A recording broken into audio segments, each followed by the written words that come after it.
하나님의 말씀 함께 보겠습니다. 요한복음 8장 12절부터 20절 말씀까지 보겠습니다. 158페이지 혹은 159페이지쯤에 있습니다.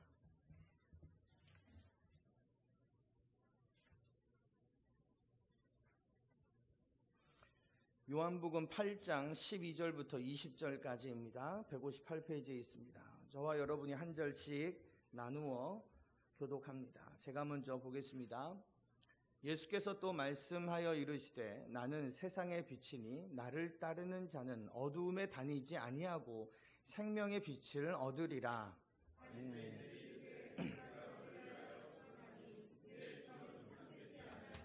예수께서 대답하여 이르시되 내가 나를 위하여 증언하여도 내 증언이 참되니 나는 내가 어디서 오며 어디로 가는 것을 알거니와 너희는 내가 어디서 오며 어디로 가는 것을 알지 못하느니라.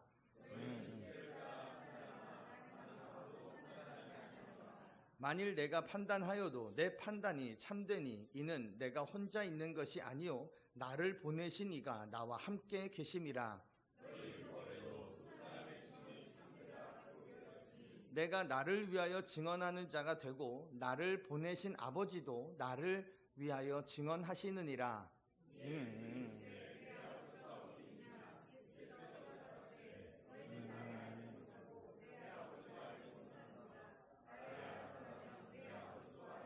같이 읽어요. 이 말씀은 성전에서 가르치실 때에 헌금함 앞에서 하셨으나 잡는 사람이 없으니 이는 그의 때가 아직 이르지 아니하였음이로라. 아멘. 우리 옆에 앞뒤 사람과 인사해요. 잘 오셨어요. 우리 은혜 받읍시다. 반갑습니다. 잘 지냈어요? 지난 2주간, 석주간 정도 성도님들이 이렇게 헌금하셔서 영상을 했어요. 그래서 우리 집에서도 야, 교회에 카메라 이렇게 설치한다 그랬더니 저희 집 애가 그러는 거예요. 반짝거릴 텐데 반짝거릴 텐데 그러더라고요. 네, 반짝거리시나요? 네. 함께 해주셔서 감사드려요. 원래 반짝거렸지만 자, 우리가 지난주부터 이런 말씀을 나누고 있어요. 예수님은 어떤 분이신가에 대한 것을 우리가 나누고 있습니다. 잘 알고 있다고 생각하고는 있지만 정말 우리가 잘 알고 있을까? 내가 교회는 오래 다녀서 좀 아는 것 같은데 정말 예수님에 대해서는 알고 있을까? 예수님에 대해서 말하는 누군가의 얘기를 듣고 우리는 그냥 나는 예수님을 안다라고 생각하는 것은 아닌가 생각했었죠. 그래서 지난주부터 다른 사람이 말하는 예수님 말고 성경에서 특별히 요한복음에서 예수님이 말하는 예수님은 어떤 분이신지에 대한 것을 지난주부터 살펴보고 있는 거예요. 지난주의 말씀 기억나세요? 예수님은 어떤 분이시다? 생명의 떡이시다 그랬어요. 정말 생각 안 나서 그런 건 아니죠? 나 마음이 확 무너지려고 그래요. 정말 정말 생각이 안 나서 그러셨겠어요? 지난주 생명의 떡이었어요. 그래서 양식 3가지가 있었던 거 기억하세요? 첫 번째 양식은 지난주에 나누었던 양식은 그 본문에 나와 있던 요한복음 6장에 나와 있던 썩을 양식이었어요. 이 썩을 양식이란 못 먹는 양식이 아니에요. 먹고 나서 다시 배고픈 양식을 썩을 양식이라 그래요. 썩을 양식을 위해서 일하지 말고 영의 양식을 위해서 일하라 뭐 이런 말씀을 하셨어요. 그러니까 양식도 썩을 양식이 있어요. 당장의 문제가 해결되고 당장의 배고픔이 채워지는 그런 양식이 아니십니다. 예수님은요. 정확하게는 예수님은 썩을 양식이 되시는 분으로 자기가 이해되는 것이 싫었어요. 그래서 사람들이 막 몰려와도 예수님 그러도 썩을 양식을 기대하면서 몰려와도 예수님은 산으로 도망가시고 배 타고 바다 건너로 도망가실 만큼 예수님은 그런 존재로 자기를 믿는 것이 싫으셨던 거죠. 2번째 양식 기억나세요? 만나였어요. 만나는 하늘에서 내리는 양식이었죠. 광야에서 이스라엘 백성들이 먹었던 거예요. 근데 이 만나는 하늘에서 내리고 땅에 있는 사람들이 뭐 의도를 가지고 뭘 하지 않아도 하늘에서 내리는 것이었어요. 그런데 중요한 것은 이렇게 내리는 이 양식도 다음 날이 되면 또 배가 고픈다는 거예요.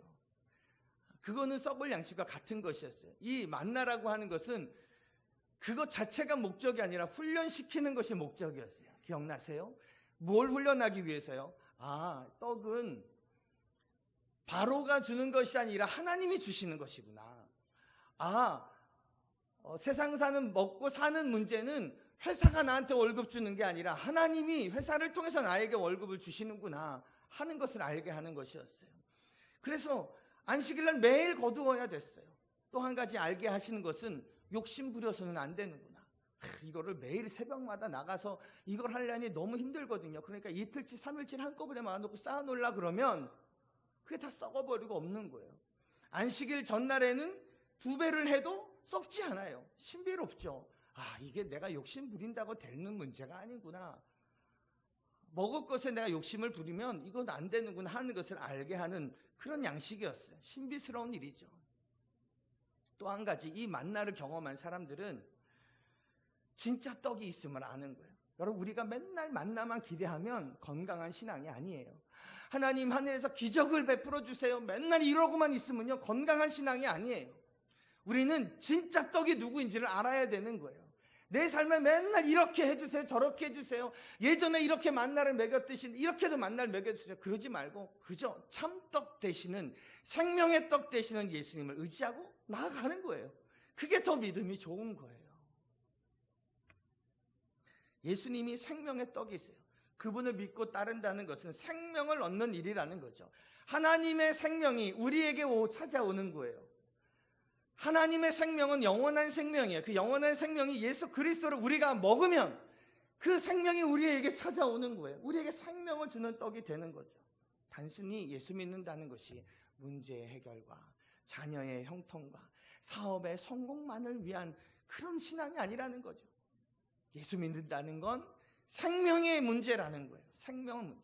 최소한 우리는 사업 때문에 예수를 믿기 시작했고 우리 아이가 아파가지고 진학을 어떻게 이것 때문에 예수를 믿는다 하더라도 주님이 우리에게 보여주시고자 하는 주의 모습은 생명의 떡 되시는 예수님이라는 것은 우리가 알고 믿어야 된다는 거죠. 오늘은 두 번째, 오늘은 예수님은 어떤 분이시라고요? 세상의 빛. 그렇죠. 얘기 안 해도 알잖아요. 제목에 다 나와 있잖아요. 예수님은 세상의 빛이에요. 당시의 사람들은 종교라고 하는 형식과 그 어두운 종교의 그늘에 가려진 백성들에게 나는 너희들을 밝힐 세상의 빛으로 이 땅 가운데 온 자다라고 말씀하셨어요. 12절 말씀을 보세요. 12절 말씀을 보시면 예수께서 또 말씀하여 이르시되 나는 세상의 빛이니 나를 따르는 자는 어둠에 다니지 아니하고 생명의 빛을 얻으리라. 세상의 빛이 곧 뭐라고요? 생명의 빛을 얻으리라. 세상의 빛인데 동시에 생명의 빛이에요. 오늘 본 12절부터 20절까지의 말씀 앞부분에 보면 가늠하다 잡혀온 여인의 이야기가 있어요. 가늠하다 잡혀와가지고 사람들이 돌로 치려고 하고 있는 거예요. 그때 이 사람들이 예수님께 물어요. 시험하듯.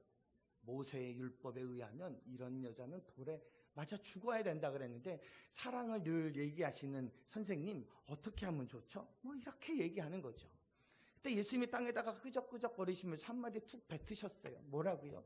죄가 없는 자가 먼저 돌로 쳐라. 간음은 돌 맞을 만한 일임에도 틀림없지만 너희들 중에 저 여인에게 돌을 던질 만큼 의로운 자격이 있는 자가 있느냐? 모두가 죄인인 세상에 죄가 없으신 주님께서 하신 말씀이라는 거죠. 다른 말로 보면 이런 뜻이에요. 죄인이 죄인을 정죄할 수 없다. 인간이 인간을 정죄할 수 없다. 주님의 이 말씀을 듣고 하나둘씩 돌을 치려던 돌을 내려놓고 물러갑니다. 그리고 간음한 여인과 예수님과 둘이 마주쳤어요. 그래서 그 여인에게 하시는 말씀, 더 이상 다시는 가서 이런 죄를 범하지 말라라고 말씀하셨어요. 그리고 나서 오늘 본문 이야기가 전개가 되는 거예요. 뭐라고요? 나는 세상의 빛이다 라고 말씀하시는 거예요. 성경은 항상 그 부분만 톡 떼서 읽으면 정확한 의미를 알 수 없어요. 앞뒤를 봐야 되는 거죠. 자, 주님은 죄 짓지 말라고 하셨지만 우리는 또다시 죄를 짓게 된다는 사실을 잘 아는 사람들입니다. 다시 죄 짓고 나서 난 그러지 말아야지 결심했어도 또다시 그 죄를 저지르고 나서 우리가 뼈저리게 후회한 경험들 우리 다 있습니다. 그런데 예수님은 이 불가능해 보이는 일을 무리하게 우리에게 명령을 하고 계시는 걸까? 아닙니다. 어떻게 해야 우리가 다시 죄를 범하지 않을지 주님은 아십니다. 뭐요? 세상의 빛으로 오신 그 빛이 내게 비춰지면 되는 것입니다. 가서 다시는 죄를 범하지 말라. 내가 세상의 빛이니라. 나를 따르라. 이 말씀을 하고 계시는 거죠. 신앙의 길을 걸어간다라고 하는 것은 어두움을 따르지 않고 빛을 따르는 길입니다. 세상의 본질은 어두움입니다. 그래서 빛을 따르지 않으면 어두움 가운데 있게 됩니다. 이 세상을 만드실 때 하나님께서 그렇게 말씀하셨잖아요. 빛이 있으라. 그러니까 정말 말 그대로 빛의 속도로 공허와 혼돈이, 그 어두움이 사라지고 빛이 생겨나게 되었던 거죠. 이 빛이 임하기 전에는 우리 역시 어두움의 자녀였습니다. 우리가 얼마나 어두움인지 잘 압니다. 우리의 삶에 빛이 들어오지 않으면 누구도 소망이 없습니다. 캄캄한 동굴 속에서의 삶을 살 수밖에 없습니다. 그러나 그 캄캄한 동굴이라도 그 동굴 안으로 빛이 들어오면 그 안에서 소망이 생기고 미래가 열리게 되는 것입니다. 하나님은 빛이십니다. 예수님은 빛이십니다. 세상의 태양빛이나 인공적인 빛과는 다릅니다. 스가랴 14장 7절에 보면 이런 말씀이 있어요. 제가 읽어볼게요. 여호와의 아시는 한 날이 있으리니 낮도 아니요 밤도 아니라 어두워 갈 때에 빛이 있으리로다. 사람의 시간은 해와 달로 해가 있으면 낮이라고 얘기하고 달이 있으면 밤이라고 얘기를 하죠. 그렇게 시간이 나눠지죠. 하나님이 비춰주시는 새로운 빛이 있을 것이라는 거예요. 그 해와 달이 아닌 새로운 빛이 있을 것이라는 거예요. 청년 사울의 눈을 멀게 할 만큼의 밝은 빛이십니다. 그분께서 이 세상에 빛으로 오셨던 거죠. 왜 오셨을까요? 사람들이 하나님의 기적을 수없이 경험했는데 다시 어두움으로 갑니다. 하나님의 만나를 먹고 자랐는데도 불구하고 나중에 또 다시 어두움으로 갑니다. 썩을 양식, 하나님 주신 썩을 양식에 혹했다가도 또다시 어두움으로, 만나를 경험했다가도 또다시 어두움으로. 그래서 예수님이 오셔야만 했던 거죠. 예수님은 하나님이 누구이신지를 우리에게 밝히 보여주는 빛이십니다.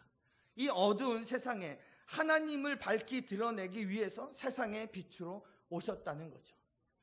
예수님은 지난주에 떡에다가 본인을 비유하셨습니다. 오늘은 빛에다가 비유하셨어요. 빛의 어떤 속성을 가지고 예수님을 설명하려 드셨던 거죠. 첫 번째, 빛에는 분별하는 능력이 있습니다. 빛이 있어야 모든 게 드러나는 거죠. 분간할 수 있게 되는 거죠. 우리가 인생 속에서 왜 자꾸 방황하는 줄 아십니까? 어두워서 사물을 분간할 수 없기에 방황할 수밖에 없는 것입니다. 방향을 알 수 없으니까요. 그럼 우리가 운전할 때에 요즘은 내비게이션 다 찍고 갑니다만 솔직히 우리들도 내비게이션 다 찍고 가도 틀리잖아요. 여러분 안 그러세요? 저는 내비게이션을 찍고 가도 틀릴 때가 있거든요. 내비게이션 없을 때는 정말 더 했죠. 길을 가다가 잘못 가는 거예요. 특히 야간에 운전을 할 때는 더 그래요. 분명히 표지판이 있었을 텐데 그게 안 보여요. 왜요? 어두우니까요. 어두우면 평상시에 보던 것도 못 보게 되는 거죠. 그래서 몇 시간 몇 분을 돌아갈 때가 있어요. 운전이야 잠깐이지만 인생에서 길을 잃어버리면 몇 년을 돌아갑니다. 몇십 년을 돌아갑니다. 자칫 잘못하다간 영원히 미아가 되어서 인생을 방황만 하다가 고민만 하다가 끝나버리는 인생을 살 수도 있는 거예요. 예수님께서 이런 말씀을 하셨어요. 본문의 11장에, 본문 말고 11장의 9절 10절 보면 예수께서 대답하시되 낮이 12시간이 아니냐? 사람이 낮에 다니면 이 세상의 빛을 봄으로 실족하지 아니하고 밤에 다니면 빛이 그 사람 안에 없는 고로 실족하느니라. 우리를 향해서 밝을 때 다니고 밝은 대로 다녀야 한다라고 말씀하시는 이유가 있어요. 뭐예요? 거기를 안 다니면, 그때 안 다니면 우리가 실족해요. 넘어져요. 어두우면 넘어져요. 부딪히고요. 왜 그럴까요? 사람 안에는 빛이 없어요. 어둠 속에서는 그래서 속도가 그닥 중요하지 않은 것 같아요. 바른 방향으로 가고 있느냐가 더욱 중요합니다. 빨리 승진하고 빨리 성공하고 빨리 높아지고 이것보다 정말 바른 방향으로 내가 살아가고 있는가를 늘 생각하셔야 합니다. 남들보다 빠른 것에 감사하기보다는 오히려 남들보다 한 발짝 정도, 반 걸음 정도 느리게 갈 각오를 가지고 살아가는 것이 더 행복할 수 있는 것 같습니다. 너무 속도를 내면 내 시야에서 주의가 사라집니다. 너무 막 속도를 내서 달리면 사랑해야 될 사람들이 안 보입니다. 내가 관심 갖고 돌봐야 될 존재가 안 보입니다. 표지판을 놓치듯이요. 또 하나는 빛은 소망입니다. 분별해야 바른 소망을 가질 수 있습니다. 어둠 속에서 꿈틀거리는 것은 야망이고 탐욕입니다. 여러분, 우리가 내 안을 잘 생각해 보세요. 더러운 것들, 이런 것이 빛으로 나옵니까? 그런 것들은 빛으로 나오지 않습니다. 그건 어두움 가운데 있습니다. 아무도 모르게 존재합니다.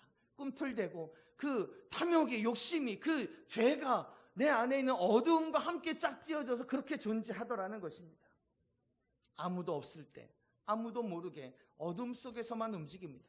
그래서 어둠 속에 있는 탐욕을 쫓아 살면 우리는 예수님 가까이 나아갈 수가 없게 되는 것이고 흔들리는 인생을 살 수밖에 없게 되더라는 거죠. 제가 얼마 전에 목사님들과의 모임을 갖고 아침 식사를 한 적이 있어요. 목사님들은 주로 새벽에 일어나 새벽 기도를 하니까 새벽 기도회 끝나고 조찬 모임을 해요. 아침 회의를 하고 그리고 나서 식사를 해요. 근데 어느 시대에 갔더니 거기에 한 20대 중반쯤 돼 보이는 청년이 술에 취해가지고 정신이 없는 거예요. 아침인데. 밤에 그러는 사람들은 종종 보지만 그러다가 집에 들어가지. 이 인간은 뭐 하느라고 식당에서도 국밥 하나 시켜놓고 거기서도 막 정신없이 막 그러고 헤매고 있는 거예요. 이 청년 왜 그럴까요? 그걸 제가 어떻게 알아요? 무슨 사연이 있겠죠. 무슨 안타까운 사연이 있겠죠. 여러분, 이 땅에 많은 젊은이들이 소망을 잃고 살아갑니다. 소망은 없고 한탄과 원망과 좌절 속에 삽니다. 아직 내 생명을 내놓아도 아깝지 않을 그 뭔가를 발견하지 못한 거예요. 내가 내 인생 전체를 다 드려도 하나도 속상하지 않을 만큼, 아니 그러다가 내가 결과를 아무것도 얻지 못했다 하더라도 내가 마음이 기쁠 만큼의 그 뭔가를, 소망을 발견하지 못한 거죠. 그래서 열심히 공부하라 그래서 해가지고 대학교 가놓고 가서 또 취업을 해서 열심히 하다가 또 취업하고, 그래서 직장 다니다 결혼하고 그렇게 살기는 사는데 내 마음에 그 참다운 기쁨이 없는 거죠. 나라가 잘못한 것일까요? 나라가 돈 좀 보태주고 이러면 될까요? 아니요. 궁극적으로는 빛이 없기 때문에 그런 거예요. 예수님이 참된 빛이 되심을 그들이 알아야 되는 거죠. 예수님이 진정한 소망이시기 때문에 그래요. 세 번째, 빛은 생명입니다. 요한복음의 첫머리에도 이런 말씀이 있어요. 1장 4절 말씀.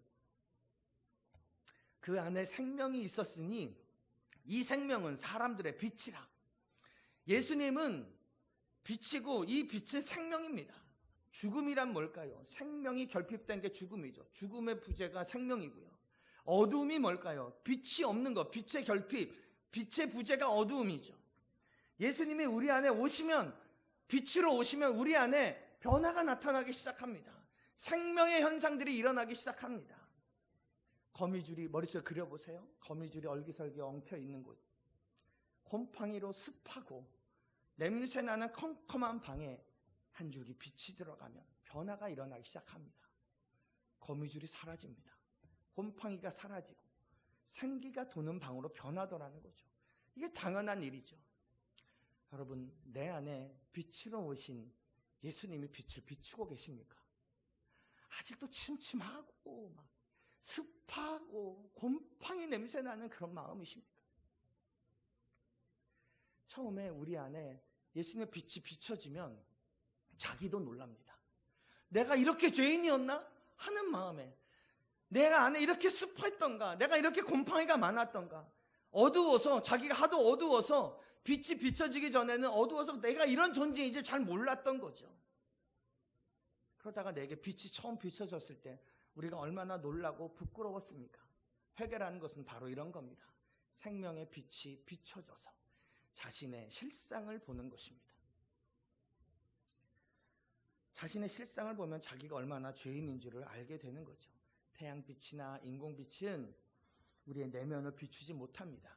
내 안에 있는 어두움의 증상들, 죽음의 증상들을 낱낱이 드러내지 못합니다. 하지만 생명의 빛이 들어오면 내 안에 그런 죽음의 증상들이 내 눈에 보이기 시작합니다. 회개는 결심하고 애쓰는 것만이 아닙니다. 회개는 생명의 빛이 들어오는 것이고, 그래서 내 실상을 보고 통곡하는 것이 그게 회개입니다. 때로는 이럴 수 있습니다. 예수님의 빛이 내 안에 비춰지는 것이 부담스러운 사람이 있습니다. 충분히 이해도 되죠. 근데 더러운 게 확 드러나 버리면 누가 좋다 그래요. 부담스러운 거죠. 자신의 실상을 마주해야 하니까 본능적으로 싫을 수 있습니다. 오늘 우리가 본문에서 만나는 이 바리새인들도 그런 사람입니다. 내가 세상의 빛이다, 생명의 빛이다 말씀하셨던 예수님의 말씀을 듣고 이들은 그 말이 믿어지지 않고 예수님과 논쟁을 시작합니다. 13절 말씀에 보면 이렇게 말을 걸어요. 바리새인들이 이르되 네가 너를 위하여 증언하니 네 증언은 참되지 아니하도다. 자기가 자기더러 나는 이런 존재라고 얘기하는 거, 그거는 믿을 만한 얘기가 아니다 라고 얘기를 하는 거예요. 유대법에 따르면 혼자 증언해서는 법적인 효력이 없습니다. 두 사람 이상이 증언을 해야만 하는 거죠. 14절 그 다음 절에 예수님이 이런 말씀을 해요. 중간에 보면 내가 나를 위하여 증언하여도 내 증언이 참되니 나는 내가 어디서 오며 어디로 가는 것을 알거니와 너희는 내가 어디서 오며 어디로 가는 것을 알지 못하느니라. 전 이 말씀이 너무 좋았어요.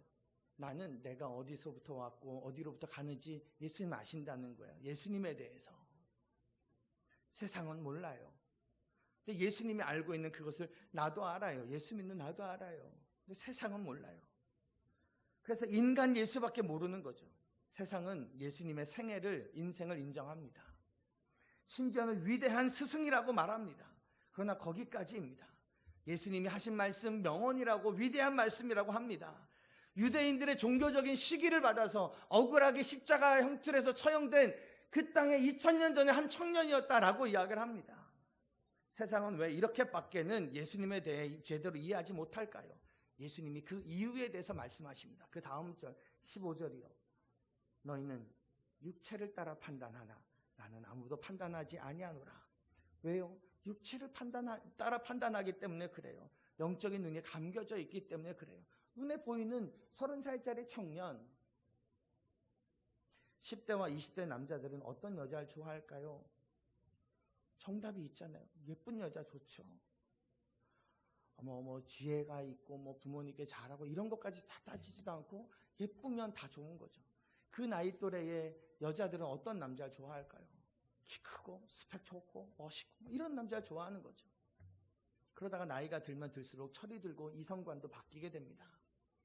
요즘 세상은 더 육체를 따라 판단하는 경향이 있습니다. 얼마나 예쁘냐, 얼마나 좋은 스펙을 가졌느냐, 차도, 집도, 건물도, 직장도, 심지어는 교회도 스펙을 따집니다. 이 교회가 얼마나 유명한 교회냐? 이걸 따지고 교회를 선택하고도 하는 거죠. 하지만 예수님은 그런 것을 기준으로 판단하지 않으세요. 16절에도 보면 그런 얘기가 나와 있죠. 그런 것을 기준으로 판단하지 않고 아무것도 판단하지 않으신다 그랬어요. 그래도 예수님이 판단을 한다면 그 판단은 무조건 옳습니다. 17절, 18절 말씀을 보세요. 너희 율법에도 두 사람의 증언이 참되다 기록되었으니 18절 내가 나를 위하여 증언하는 자가 되고 나를 보내신 아버지도 나를 위하여 증언하시느니라. 원래 둘이 있어야 둘이 증언해 참되다 그러는데 맞다 알겠다 나도 나를 위해서 증언하지만 나를 보내신 내 아버지도 나를 위해서 증언하니까 내 증언이 참되다 이런 논리이신 거죠. 원래 하나님은 누군가의 증언을 필요로 하는 존재가 아니십니다. 사람들과 달리 누군가의 증언이 필요하지 않아요. 여러분 주민등록증 있으시죠? 주민등록증이 왜 필요할까요? 내가 나임을 증명할 수가 없으니까 국가가 대신 증명해 주는 겁니다. 국가가, 나라가 이 사람의 임성택이 확실하오, 사진 맞춰보시오, 몇 년생이오, 한자는 이렇게 쓰요 해가지고 증명서를 맞춰서 다른 나라가 나를 증명해 주는 거죠. 자기의 증언이 참임을 증명하기 위해서 다른 누군가의 증언이 필요하고 내가 나임을 증명하기 위해서 무언가 필요합니다. 하지만 하나님은 다릅니다. 모세가 누구십니까? 라고 물었을 때 이런 대답을 하시잖아요. 나는 스스로 있는 자다. 여러분, 이 말이 이해가 되세요? I am who I am. 다른 무엇으로 나를 설명해서 내가 존재하는 게 아니라는 거예요. 내가 누군가의 다른 어떤 존재로 설명이 되어야지만 내가 나가 되는 것이 아니라는 거죠. 다른 인간의 증명이 필요하지 않은 그런 존재라는 거죠. 이런 하나님이 스스로 예수님을 통해서 우리에게 빛을 비춰주고 계시는 거예요. 19절에 하반절에 보면 이 바리새인들에게 하시는 말씀이에요. 나를 알았더라면 내 아버지도 알았으리라. 여러분, 하나님에 대해서 알고 싶으면 예수님을 보세요. 예수님을 먹으세요. 예수님을 만나세요. 예수님을 들으세요. 예수님을 내 마음에 모시고 살아가세요. 예수님이 하나님이십니다. 예수님이 생명이요 빛이신 거죠. 그럼 우리가 인생에서 왜 고통스러울까요? 빛 때문에, 빛 대신 예수님 때문에 고통이 되는 거예요. 왜 우리가 날마다 회개합니까? 이 빛 때문에 내 더러움이 드러나니까, 그래서 우리가 회개하는 것입니다. 왜 우리가 회개하고 돌이키면 오히려 더 마음에 기쁨이 찾아옵니까? 이 빛 때문에 그런 것입니다. 모든 것을 가지고, 이 세상의 모든 것을 가지고 어두움 가운데 사시겠습니까? 비록 아무것도 없는 것처럼 보인다 하더라도 빛 가운데 사시겠습니까? 저도 개인적으로 이 빛이 제 안에 임하기 전에는 남에겐 참 정죄 많이 하는 교만한 사람이었던 것 같습니다. 내 눈에는 정직한 사람도 세상에 없어 보이고 정의로운 사람도 없어 보였습니다. 비판의 칼날을 들기를 좋아했습니다. 일만 열면 판단하고 정죄하고 했습니다. 세상의 문제 앞에, 다른 사람의 문제 앞에는 그렇게 예민하게 정죄하면서 정작 내가 내 안에 있는 문제를 제대로 보지 못했던 거죠. 그랬던 내 안에 예수 그리스도의 빛이 들어오고 나서 전세가 역전되었습니다. 다른 사람이 문제가 아니었습니다. 내가 더 더러웠습니다. 내가 고스란히 보입니다. 내가 죄인이었습니다. 어렸을 때부터 잘 알고 있었던 그 10계명, 그 중에 제대로 하나라도 제대로 지킨 게 없더라고요. 그때 깨닫게 되었습니다. 신앙이란 내 안에 빛이 임하는 사건이구나. 신앙은 세상을 바꾸는 것이 아닙니다. 세상의 누군가를 바꾸는 것이 아니라 내가 먼저 바뀌겠다고 결단하고 하는 그런 의지가 바로 신앙입니다. 세상의 빛으로 오신 예수님, 생명의 빛 되신 예수님, 그분의 빛으로 나 자신을 비추어서 내게 있던 어두움이 사라지고 죽어가던 증상들이 생명으로 살아나는 일들이 일어나는 것, 이것이 바로 신앙의 모습이라는 것입니다. 여러분, 빛은 감추는 게 아닙니다. 드러내는 것입니다.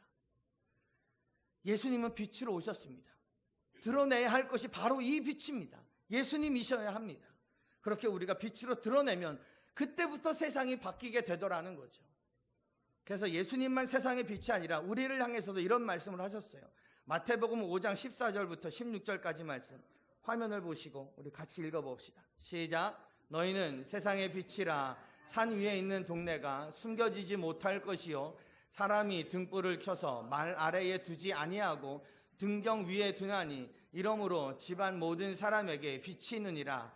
이같이 너희 빛이 사람 앞에 비치게 하여 그들로 너희로 착한 행실을 보고 하늘에 계신 너희 아버지께 영광을 돌리게 하라. 빛이 임한 사람들이 있을 때에 세상이 밝아지게 되는 것입니다. 이것이 예수님이 세상으로 자신이 비침을 드러내는 주님의 방식입니다. 주님이 곧장 비추지 아니하시고 사람의 마음에 담아두시고 빛이 임하게 하시고 그리고 나서 이들을 통해서 빛을 전하게 하신다는 겁니다. 세상은 혁명이나 구호로 바뀌지 않습니다. 빛이 임한 사람들을 통해 그 빛이 퍼져나갈 때 세상이 바뀌게 되는 것입니다. 세상의 빛으로 오신 예수님, 그분을 드러내는, 그 빛을 드러내는 것이 그리스도인의 모습이라는 거죠. 여러분, 우리는 신앙생활 하면서 무엇을 드러내려 했습니까? 우리의 신앙생활 가운데 내가 드러내고자 했던 것은 뭡니까? 찬양 잘하는 나요? 설교 잘하는 나요? 정말 예수님이 세상의 빛이고 생명의 빛 되심을 드러내고 있습니까? 내 삶에, 내 안에 찾아오신 그 빛을 드러내고 있습니까? 신앙이 예수님을 믿는다는 것이 한낱 종교의 생활에 머물고 말면 안타깝게도 우리는 신앙생활이라는 것을 함에도 불구하고 엉뚱한 것을 드러낼 수도 있습니다. 오늘 본문 맨 마지막 부분 20절 말씀을 보시면 이런 이야기가 있습니다. 이 말씀은 성전에서 가르치실 때에 헌금함 앞에서 하셨으나 잡는 사람이 없으니 이는 그의 때가 아직 이르지 아니하였다. 이 말씀 어디서 했다고요? 지금 우리가 보았던 말씀 어디서 했다고요? 성전 헌금함 앞에서 했다고요. 여러분, 왜 하필 헌금함 앞에서 하셨을까요? 예수님의 행적에 의미 없는 것은 없습니다. 의미가 없었다면 기록하지도 않았을 겁니다. 당시의 바리새인들, 서기관들은 하나님 앞에서, 사람들 앞에서 가장 드러내고자 하고 싶었던 것이 바로 헌금이었습니다. 제사를 드릴 때마다 제물을 드렸습니다. 작은 것 하나까지도 다 계산해서 11조를 계산해서 그렇게 하나님 앞에 드렸던 자들이었습니다. 당시 헌금함은 철로 만들었습니다. 거기도 이렇게 헌금 도둑질 하는 사람들이 있어가지고요, 철로 만들어요. 철통으로. 그러니까 당시의 돈은 동전이었잖아요. 그러니까 돈을 다 환산해서 이 바리새인들, 서기관들 이런 사람들이, 많은 사람들이 뒤에 쭉 서 있을 때 성전 입구에서 동전 소리를 막 내면서 돈을 내는 거예요. 그러면 사람들이 다 쳐다보는 거예요. 그걸 드러내는 것이 그가 드러내고 싶은 빛이었던 거죠. 그것이 자신의 믿음을 드러내는 것이라고 여겼던 겁니다. 그들에게 헌금이란 자기 의로움이었고 자기 자랑이었고 자기 신앙이었습니다. 헌금이 그들의 빛이었습니다. 예수님의 빛 되심을 드러내야 할 신앙인들이 자기가 하나님께 드리는 헌금을 그것이 밝은 빛처럼 여기고 자기 신앙을 드러내는 일이라고 철석같이 믿고 있었던 것은 참 안타까운 일이 아닐 수가 없습니다. 오늘 말씀을 요약해보면 이렇습니다. 혹시 너희는 내 아버지가 누구인지 아느냐? 내가 누구인지 아느냐? 그것도 모르면서 헌금통에 헌금 넣는 것이 신앙의 전부라고만 생각하느냐? 너희는 도대체 무엇을 드러내려고 하고 있느냐? 빛은 나다. 빛은 나다. 너희의 신앙생활에서 무엇이 드러나고 있느냐?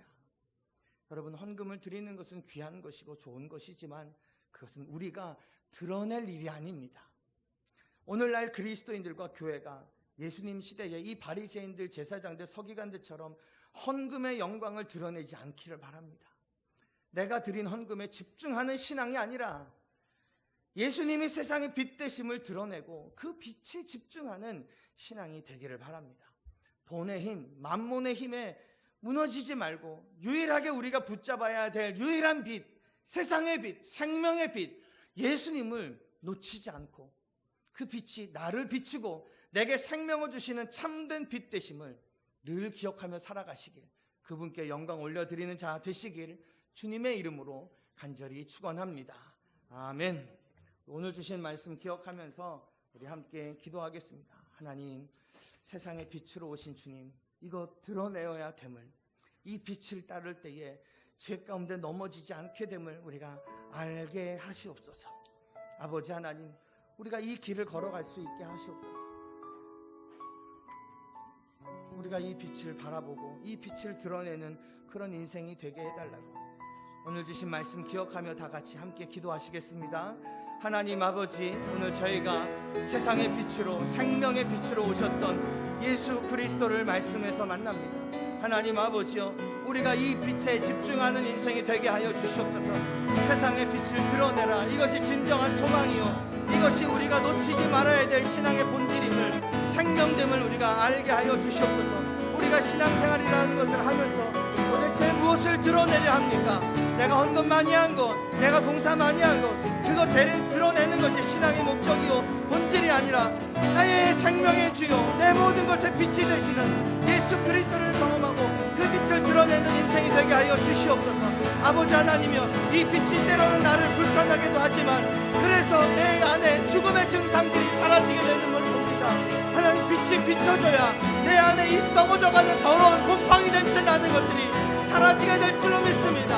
하나님, 이 빛으로 말미암아 내 안에 생명의 영향이 나타나게 하시고 예수 그리스도의 생명의 빛이 비춰져서 내가 다시금 살아나고 소망을 발견하고 경험할 수 있도록 은혜를 주시옵소서.